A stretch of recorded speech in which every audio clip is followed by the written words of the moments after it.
나는 하나님의 걸작품이다 라는 제목으로 하나님 말씀 증가하도록 하겠습니다. 여러분들 명품 좋아하십니까? 아마 명품 좋아하지 않는 사람은 없을 겁니다. 싸구려보다는 좀 더 명품이었으면 좋겠죠. 좀 더 품질 좋은, 좀 더 가치 있는, 그렇죠? 좀 더 나은 명품이 좋을 겁니다. 명품이 뭘까요? 명품이라는 말을 사전에서 찾아보면 오랜 시간 동안 사람들 사이에서 사용되며 가치와 이름을 인정받은 최고급 제품이라고 되어져 있습니다. 한마디로 최고의 상품이 명품이라는 겁니다. 근데 한번 물어볼까요? 정말 최고의 상품이 명품일까요? 아닙니다. 명품 여부는 제품의 가치보다 어떤 사람이 만들었는가에 따라 결정이 되어집니다. 같은 가방입니다. 그런데 이름 있는 장인이 만들면 어떨까요? 명품이 됩니다. 그러나 이름 없는 보통의 사람이 만들면 아무리 잘 만들어도 어떻습니까? 그냥 시장에서 팔리는 그냥 그런 가방이 되어지는 겁니다. 왜 그럴까요? 가방에 만든 사람의 이름이 찍혀 있기 때문에 그렇습니다. 성경은 우리가 최고의 장인이신 하나님에 의해서 만들어진 최고의 명품, 걸작품이라고 말씀을 합니다. 세상이 우리를 알아주지 않을 수 있습니다. 그리고 다른 사람들이 나를 인정해 주지 않을 수 있습니다. 저 사람 이렇게 할 수 있습니다. 심지어 나조차도 갖가지 이유로 말미암아 내게 특별한 의미를 부여하지 않는다거나 별 볼 일 없는 존재처럼 여길 수도 있습니다.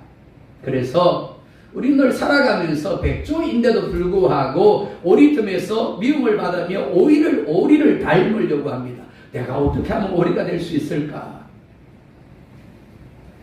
하지만 우리는 하나님이 만드신 고귀한 작품입니다. 이를 분명히 확신하고 살아야 합니다. 그럴 때 나의 조건, 나의 상황, 사람의 시선에 흔들리지 아니하고 하나님과의 관계에서 기뻐하며 진정한 행복자로 살게 되어지는 겁니다. 첫 번째로 구원은 우리의 성취가 아니라 하나님의 선물이다 라고 말씀을 합니다. 8절 함께 보겠습니다. 너희는 그 은혜에 의하여 믿음으로 말미암아 구원을 받았으니 이것은 너희에게서 난 것이 아니요 하나님의 선물이라. 아멘. 너희는 이다 라고 말씀을 합니다. 너희는 이대요. 뭡니까? 우리가 어떤 존재인가를 말씀하고 있는 겁니다. 이렇게 말씀을 합니다. 그 은혜에 의하여 믿음으로 말미암아 구원을 받았다. 즉 우리는 우리가 만든 존재가 아니라 하나님이 만들었고 또 하나님이 만들어가는 존재라는 겁니다. 예레미야 33장 2절에 이렇게 말씀을 합니다. 함께 보겠습니다. 이를 행하시는 여호와, 그것을 만들며 성취하시는 여호와. 아멘. 하나님 어떤 분이라고요?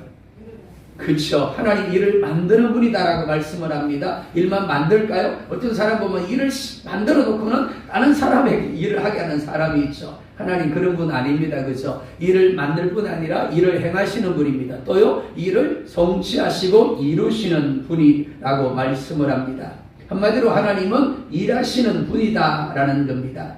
그 하나님이 6일 동안 온 세상을 창조하셨습니다. 그리고 보시면서 이렇게 말씀을 합니다. 좋다. 성경은 그가 보시기에 좋았더라 라고 말씀을 합니다. 좋았더라 라는 말, 우리나라로 말하면 얼씨구, 쥐하자 이렇게 표현할 수 있겠죠. 이를 영어에서 보면 굿이라는 단어로 되어 있습니다. 굿이라는 말 아실 겁니다. 본문에서는 도브라고 되어 있습니다.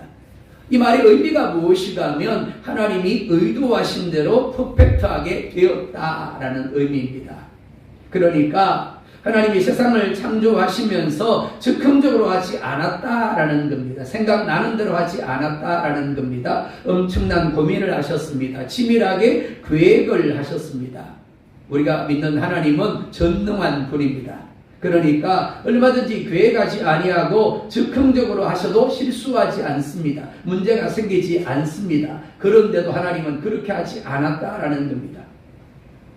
치밀하고 빈틈없이 계획하시고 준비하셨습니다. 그리고 행하시고 완성하셨습니다. 그리고 보시기에 좋았습니다. 사랑하는 여러분, 성경은 우리가 그 하나님의 일하심의 작품이라고, 특별히 걸작품이라고 말씀을 합니다. 하나님은 세상을 창조하시기 전에 먼저 한 가지 일을 하셨습니다. 그게 뭘까요? 에베소서 1장 4절에 이렇게 말씀을 합니다. 함께 봅니다. 창세전에 그리스도 안에서 우리를 택하사. 아멘. 거기까지만 볼게요. 창세전에 뭘 했대요? 그리스도 안에서 우리를 택하셨대요. 그런데 택함이 먼저가 아닙니다. 택하기 전에 뭘 하셨을까요? 계획하셨습니다. 계획하시고 그 계획하심을 이루시기 위해서 일을 하셨는데 그 일하심의 첫 번째가 뭐라고요? 택하신 것인 겁니다. 이를 오늘 10절 상반절에서는 이렇게 말씀을 합니다. 우리는 그가 만드신 바라. 뭐라고요? 우리는 그가 만드신 바라 라고 말씀을 합니다. 이 만들다 라는 단어, 포이에마 라는 단어를 씁니다. 근데 그 의미가 첫 번째 만들어지다, 두 번째 작품이다 라는 의미입니다. 그러니까 하나님의 손에 의해서 만들어진 작품이다가 만들다 라는 의미인 겁니다. 그래서 표준 세번역 성경으로 보면 이렇게 말씀하고 있습니다. 우리는 하나님의 다른 교회 가면 읽어주던데. 자, 같이 읽을까요? 시작. 우리는 그렇습니다. 표준적 세번역 성경이 좀 더 와닿게 번역을 하고 있습니다. 우리는 하나님의 작품입니다. 그렇습니다. 우리는 하나님이 공장에서 막 찍어낸 제품이 아닙니다. 하나님이 의도하시고 하나님이 계획하시고 하나님이 온 정성을 쏟아서 사랑으로 빚으신 작품임을 믿으시기 바랍니다. 명품 백은 결코 백 자체에 가치가 있지 않습니다. 백에 붙어있는 마크의 가치가 있습니다. 샤넬이라는 마크가 달리고 어떻습니까? 시장에서 사왔는데 서문시장 가가지고 하나 백을 사왔는데 거기에 샤넬 백을 달면 어떻다고요? 사람들이 샤넬 백인 줄 아는 겁니다. 누구도 서문시장에 사왔다고 생각하지 않을 겁니다. 그러니까 백의 문제가 아니라 뭐가 문제라고요? 마크의 문제라는 겁니다. 어떤 마크가 거기에 있는가가 달라진다라는 겁니다. 즉 명인이 만들었다는 표식 때문에 명품의 가치를 지니게 되어지는 겁니다. 이는 우리도 마찬가지입니다.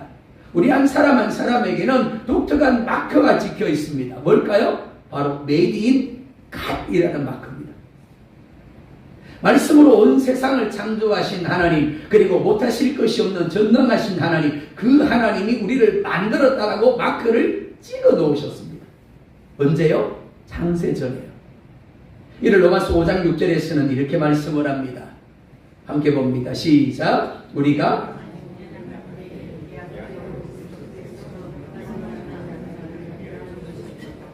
아멘. 언제요? 연약할 때라고 말씀을 합니다. 8절에서는 로마서 5장 8절을 보면 죄인 되었을 때라고 말씀을 합니다. 그리고 10절에서는 원수 되었을 때 그리스도께서 우리를 위하여 죽으셨다라고 말씀을 합니다. 사랑 여러분, 하나님이 글자품으로 만들었는데 아담이 범죄함으로 인하여 하나님이 만드신 그 글자품이 훼손되어져 버렸습니다. 범죄자가 되어 버렸습니다. 그 누구도 하나님을 기쁘게 할 수 없는 상태, 구원을 받을 수 없는 자리에 이르게 되어졌습니다. 그 결과 사망이 주어졌습니다. 그 결과 저주가 주어졌습니다. 그 결과 불행이 주어졌습니다. 하지만 하나님은 우리를 포기하지 아니하셨습니다. 독생자 예수 그리스도를 십자가에 내어 주셨습니다. 그리고 성령 하나님을 보내셔서 믿음을 선물로 주셨습니다. 뿐만 아닙니다. 우리에게 하나님의 자녀가 되는 권세를 주심으로 영원토록 우리와 함께 하시며 우리의 삶을 이끌어 가시고 장차 영원한 하늘나라에서 예수님과 더불어 왕노릇하게 하심을 믿으시기 바랍니다. 그런데 모든 사람에게 그렇게 하신 것이 아니라는 겁니다. 하나님이 택하신 이들에게만 그렇게 하신다는 겁니다. 그리고 이것은 우리가 노력한 결과가 아닙니다. 우리가 열심히 선한 행위를 하고 우리가 열심히 돌을 닦고 열심히 예배를 하고 전도를 하고 봉사를 했기 때문에 주어진 것이 아니라는 겁니다. 그래서 창세 전에입니다. 받을 만한 자격도 받을 만한 조건도 갖추지 못했는데도 불구하고 하나님은 그렇게 계획하셨고 그렇게 택하셨다라는 겁니다. 그리고 그 계획하심을 따라 지금도 여전히 일하고 계시며 마침내 우리를 온전히 구원하심으로 영원한 천국에 들어가게 하실 겁니다. 그래서 고린도후서 1장 22절에 이렇게 말씀을 합니다. 또 함께 볼까요? 그가 또한 우리에게 인치시고 보정으로 우리 마음에 성령을 주셨느니라. 뭐 하셨다고요? 도장 찍었대요. 침 발랐대요. 이건 내 거. 하나님이 침바르시고 하나님이 도장 찍어댑니다. 그로 인하여 존재가 바뀌게 되어졌습니다. 사랑하는 여러분, 하나님은 우리 존재 자체를 기뻐하십니다. 우리는 특별하지 않습니다. 지극히 평범하고 보잘것없습니다. 그래서 세상에서 무시당하고 세상이 우리를 없인 여깁니다. 무엇보다 질병 때문에 혹은 물질 때문에 혹은 어떤 이유로 말미암아 나 자신조차도 나를 없인 여기며 무시할 때도 있습니다. 하지만 우리에게는 최고의 명인이신 하나님이 만드신 작품이라는 도장이 찍혀 있습니다. 즉 명품 중에 명품이라는 겁니다. 하지만 이 마크는 오직 믿음의 눈으로 볼 때에만 보입니다. 그래서 다윗은 시편 23편 1절에서 이렇게 고백을 합니다. 함께 봅니다.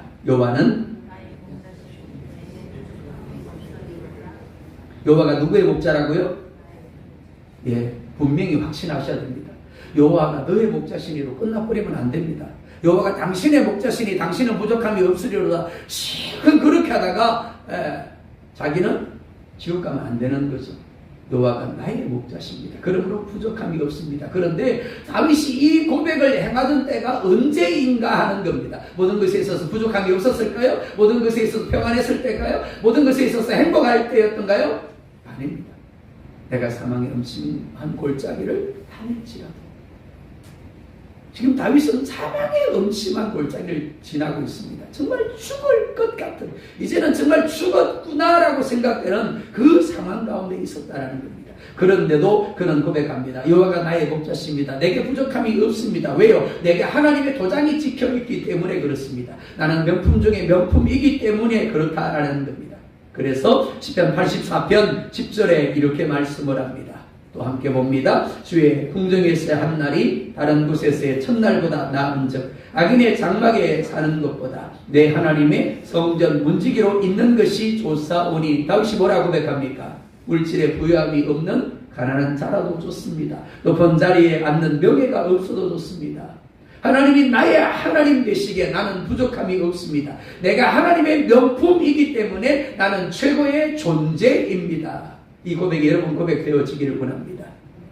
서반야 3장 17절에 또한 이렇게 말씀을 합니다. 함께 봅니다. 너희 하나님 여호와가 너희 가운데 계시니 그는 구원을 베푸실 전능자이시라. 그가 너로 말미암아 기쁨을 이기지 못하시며 너를 잠잠히 사랑하시며 너로 말미암아 즐거이 부르며 기뻐하시리라 하리라. 아멘. 누군가를 보면서 가슴이 뭉클하고 보기만 해도 참 좋은 그런 대상이 있으십니까?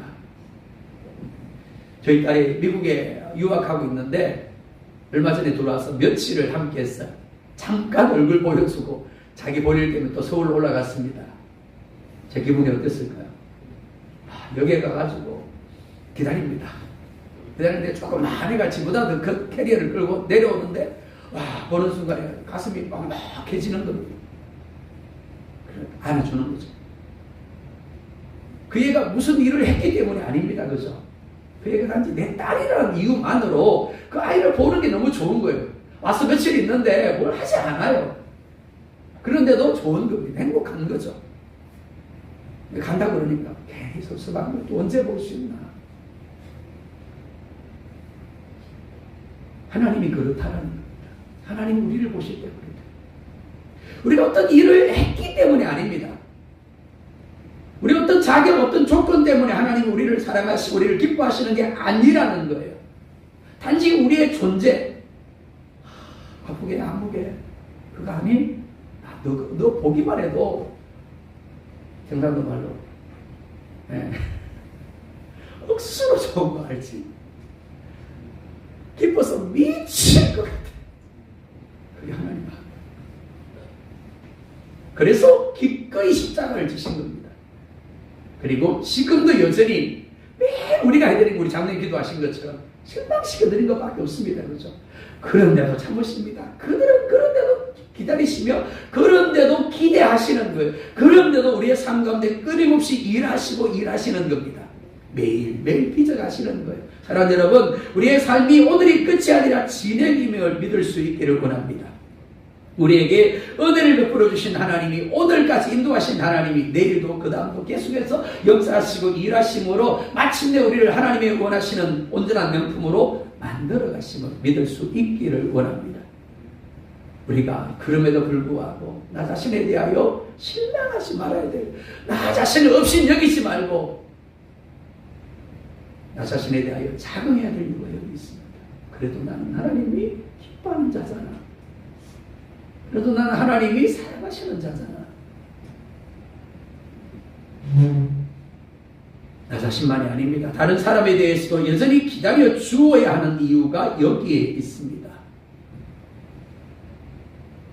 나도 여러분도 하나님의 작품입니다. 내 모습이 없다든지 나를 둘러싼 상황이 없다든지 나에 대하여 자긍심을 갖고 나를 사랑할 수 있어야 합니다. 누가 뭘 해도 상관없습니다. 세상이 여러분을 인정하지 않아도 좋습니다. 지금 여러분의 상태가 여러분을 바닥 밑까지 내려가게 만들어도 상관없습니다. 그래도 하나님 여러분을 사랑하시는 거예요. 그래도 하나님 여러분을 기뻐하시는 거예요. 여러분을 바라보면서 그러시는 거예요. 그 마음 그대로, 그 사랑 그대로 다른 사람에게 대해서도 동일하게 기다려줄 수 있기를 원합니다. 나에게 기대하시는 하나님이 저 사람에게도 기대하실 거야. 나에게 참으시는 하나님이 저 사람에게도 참으실 거야. 나를 완성해 가시는 하나님이 저 사람도 완성해 가실 거야.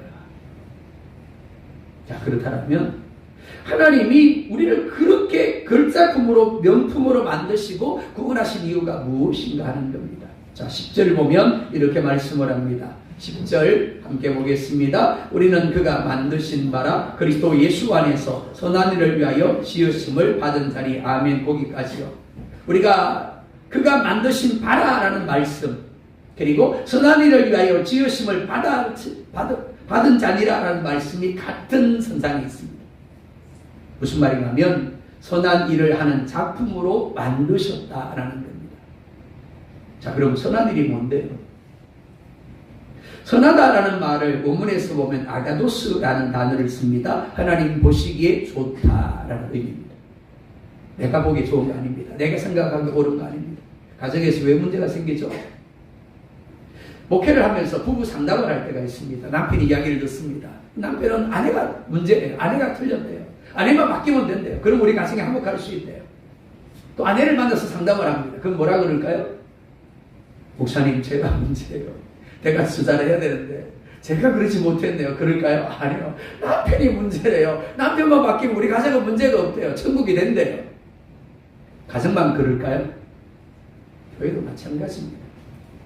문제는 내가 보기에 선한 것, 내가 생각하기에 선한 것을 하려고 하기 때문에 그렇습니다. 그게 답이라고 여기기 때문인 거예요. 아닙니다. 선하다라는 것은 하나님 보시기에 좋은 거예요. 내가 아무리 보기에 좋아도, 내가 생각하기에 옳아도 하나님 보시기에 좋은 것이 아니라면 어떨까요? 그건 악인 겁니다. 선함의 기준은 우리 자신에게 있지 않습니다. 우리 자신에게 기준이 있다면 어떨까요? 어제는 기분이 좋아서 선이었는데 오늘 기분 나빠서 악이 되죠. 시시로 바뀌는 겁니다. 다른 사람이 아무리 선이라고 할지라도 내가 보기에 아니면 어떨까요? 악인 거죠, 그렇죠? 근데 내가 선이라고 말하는데 다른 사람 보기에는 아닐 수 있는 거예요. 그러니까 사람이 선의 기준이 되면 안 되는 겁니다. 10절에서 말씀하는 선이 뭘까요? 창세기 1장 4절에 이렇게 말씀을 합니다. 빛이 하나님이 보시기에 좋았더라. 좋다라는 말 굿입니다. 그리고 토부입니다. 좋다, 선하다라는 의미입니다. 근데 한글로는 와닿지 않아요. 그죠? 좋다, 선하다 그러니까 와닿지 않습니다. 이 말입니다. 내가 의도한 대로 되었다. 하나님이 의도한 대로 하는 것, 그게 선이에요. 가정에서 남편 여러분, 가정에서 아내 여러분, 교회에서 성도 여러분, 내가 원하는 대로가 아니라, 내가 보기에 좋고 내가 생각하기에 옳은 대로가 아니라 하나님이 원하시는 대로, 하나님의 뜻대로 되어지는 것, 그게 선인 줄 믿을 수 있기를 원합니다. 하나님이 계획하셨고 하나님이 의도하신 대로 조금도 부족함이 없이 완벽하게 되는 것, 그게 선인 겁니다. 10절 하반절을 보면 이렇게 말씀을 합니다. 넘겨주세요. 시작. 예, 선의 본질이 무엇인가를 이야기합니다. 안에서입니다. 가운데서입니다. 이 말은 공간적으로 안에 그리고 함께 곁에 때문에 라는 의미입니다. 그리고 시간적 의미로는 동안이라는 의미입니다. 그리고 행하다라는 말은 생활 방식이나 삶의 태도를 가리킵니다. 우리는 늘 살아갑니다. 늘 행동하죠. 근데 문제는 그 살아가는 시간들이, 그 행동하는 것들이 누구 안에서, 누구와 함께, 누구 곁에서, 누구 때문에 이루어지느냐 하는 겁니다. 2장 2절 3반절을 보면 이렇게 말씀을 합니다. 그때 너희는 그 가운데서 행하여, 그 가운데서 행했대요. 근데 그때라고 말씀을 합니다. 예수 믿기 전을 이야기하는 겁니다. 예수 믿기 전에 그 안에서 행하였대요. 그럼 그 안이 누구일까요? 사단입니다. 사단의 곁에 서서 사단이 시키는 대로 사단과 함께 사단 때문에 생각을 하고 사단 때문에 말을 하고 사단 때문에 행동을 했다는 겁니다. 대표적인 사람이 가룟 유다입니다. 몸은 예수님과 함께 했습니다. 하지만 정작 그는 예수님과 함께 하지 않았어요. 누구와? 사단과 함께 했죠. 사단이 시키는 대로 돈을 훔쳐내었습니다. 사단이 시키는 대로 어떻게 심을 팔았습니다. 사단이 시키는 대로 가서 자살해서 죽었죠. 몸은 예수님과 함께 3년 동안이나 함께 했지만 그는 한 번도 예수님과 함께 한 적이 없는 겁니다. 문제는 우리도 그럴 수 있다는 거죠. 교회 들어오기 전에 그때는 이상하지 않습니다. 예수 믿기 전에 그때는 이상하지 않습니다. 그런데 예수 믿고 난 이후에도 구원받고 난 이후에도 여전히 그때가 되면 안 된다는 거죠.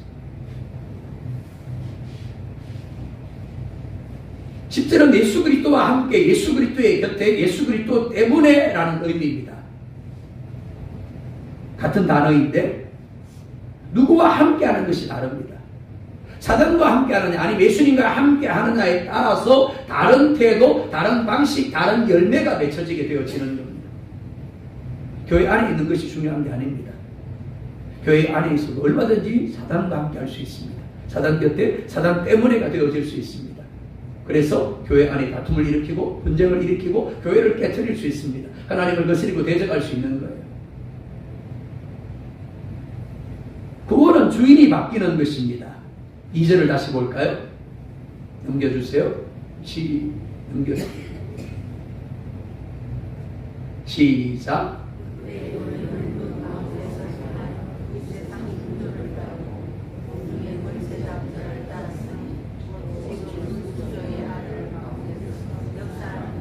아멘. 자, 이렇게 말씀합니다. 그때 너희는 그 가운데 행하였다. 그 가운데 누구의 곁에라는 의미라고 그랬죠. 함께 때문에라는 의미였습니다. 근데 누구라고 이야기를 합니까? 첫 번째 이 세상 풍조를 따랐대요. 두 번째 공중의 권세 잡는 자 사단을 따랐대요.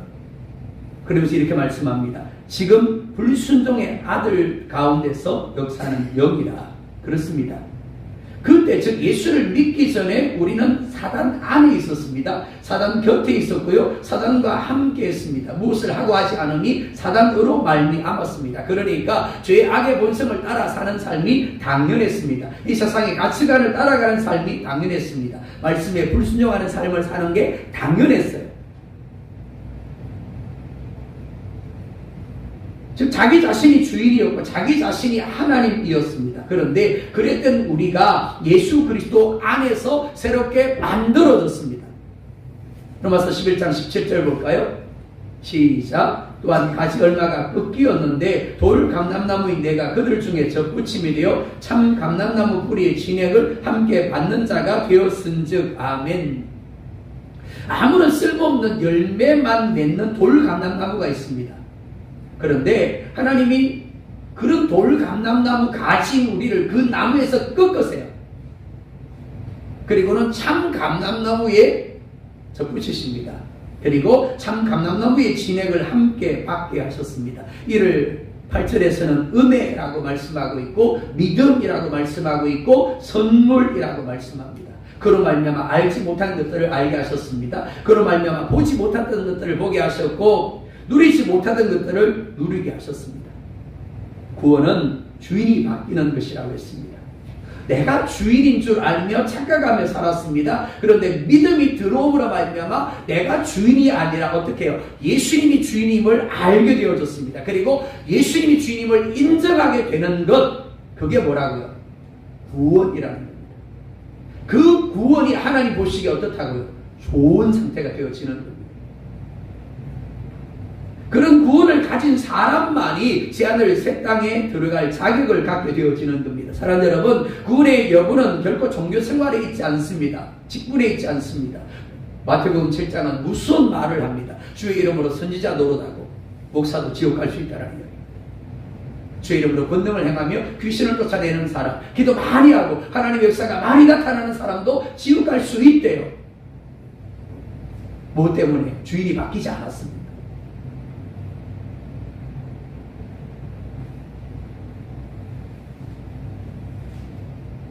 많은 이들이 단지 종교적인 행위와 열심의 가치를 부여하려고 합니다. 내가 교회를 다녔기 때문에, 내가 열심히 교회를 섬겼기 때문에 분명히 종교적인 행위가 필요합니다. 그리고 열심도 가져야 합니다. 하지만 그러한 행위들이 어떤 그 가운데 있는지를, 즉 누구와 함께하는 것인가를 분명히 점검하셔야 됩니다. 내가 예배합니다. 기도합니다. 봉사합니다. 헌신합니다. 이 모든 것들이 예수님 곁에, 예수님과 함께, 예수님 때문에가 되어야 하는 겁니다. 그렇지 않고 교회 안에서 하나님을 위한다고 하는 것들이 사단과 함께라면 어떨까요?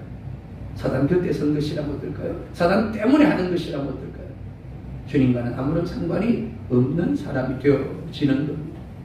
하나님이 야곱의 이름을 야곱에서 이스라엘로 바꾸신 이유가 여기 있습니다. 야곱은 모태신앙입니다. 누구보다 열심도 있습니다. 하지만 그는 하나님을 하나님으로 인정하지 않았습니다. 하나님을 자신의 주인으로 받아들이지 않았습니다. 그러다 보니까 선과 악의 기준이 자기 자신이었습니다. 그래서 형을 속입니다. 아버지를 속입니다. 외삼촌을 속입니다. 심지어 하나님까지 속입니다. 그러면서 그것이 죄악인 줄 몰랐습니다.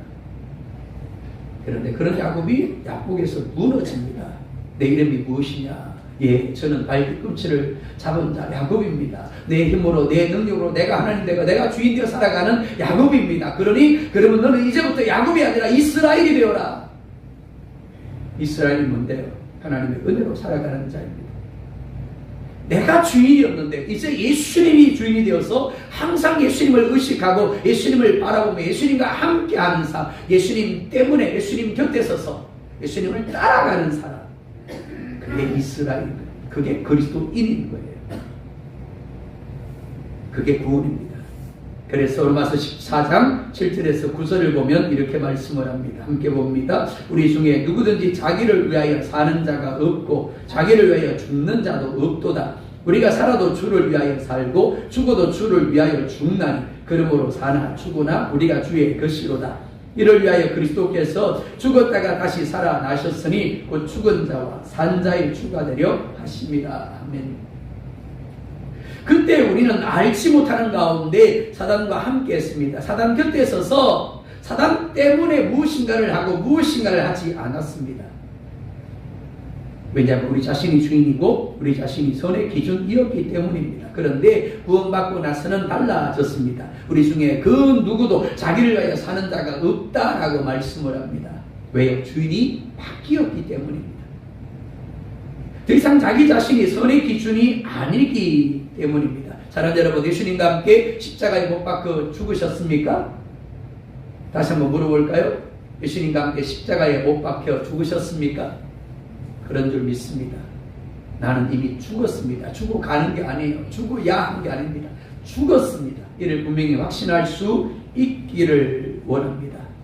예수님이 나와 더불어 십자가에 못 박혀 죽으셨습니다. 그리고 그 예수님이 지금 내 안에 살아계시고 나는 이제 나를 믿지 않고 나를 위하여 십자가에 죽으신 그 예수님을 믿는 믿음으로 살아가는 겁니다. 그 예수님이 지금도 우리를 빚어가고 계십니다. 그렇기 때문에 여러분 자신을 쉬이 판단하지 마시기 바랍니다. 그리고 다른 사람을 쉬이 판단하지 마시기 바랍니다. 왜냐하면 하나님이 오늘도 은혜로 일하고 계시기 때문입니다. 히브리서 12장 2절에 이렇게 말씀을 합니다. 함께 봅니다. 믿음의 주요 또 온전하게 하시는 인 예수를 바라보자. 그렇습니다. 늘 예수님을 의식하십시오. 예수님을 생각하십시오. 연약함이 올라올 때마다, 나 자신에 대한, 다른 사람에 대한 부정적인 생각이 올라올 때마다 예수님을 생각하십시오. 그리고 예수님의 이름을 부르십시오. 로마서 12장 1절 볼까요? 그러므로 형제들아, 내가 하나님의 모든 자비하심으로 너희를 권하노니 너희 몸을 하나님이 기뻐하시는 거룩한 산 제물로 드리라. 이는 너희가 드릴 영적 예배이니라. 이미 우리는 죽었습니다. 즉 제물 되어졌습니다. 이를 분명히 기억하십시다. 삶의 매 순간마다 예수님을 의식하며 예수님 곁에 서서 예수님과 함께 하기 위하여 연습하시기 바랍니다. 나는 죽었습니다. 예수님만이 나 안에 살아계십니다. 그리고 예수님을 의식하며 예수님을 의뢰할 때 분명히 여러분들 가운데 하나님 보시기에 좋은 선의 모습이 이루어지게 될 것입니다. 이것이 하나님이 우리에게 궁극적으로 기대하시는 명품의 모습이고 천국의 모습입니다. 즉 우리의 생각, 우리의 말, 우리의 태도, 우리의 방식, 우리의 행위에 만드신 하나님이 온전히 나타나게 하는 겁니다. 바라기는 이 한 주 어느 곳에 있든지 하나님의 작품으로 만들어진 존재임을 기억하십시오. 그리고 또한 만들어져 가는 존재임을 기억하고 그렇게 믿음으로 하나님 앞에 반응하는 여러분들 될 수 있기를 예수님의 이름으로 축복합니다.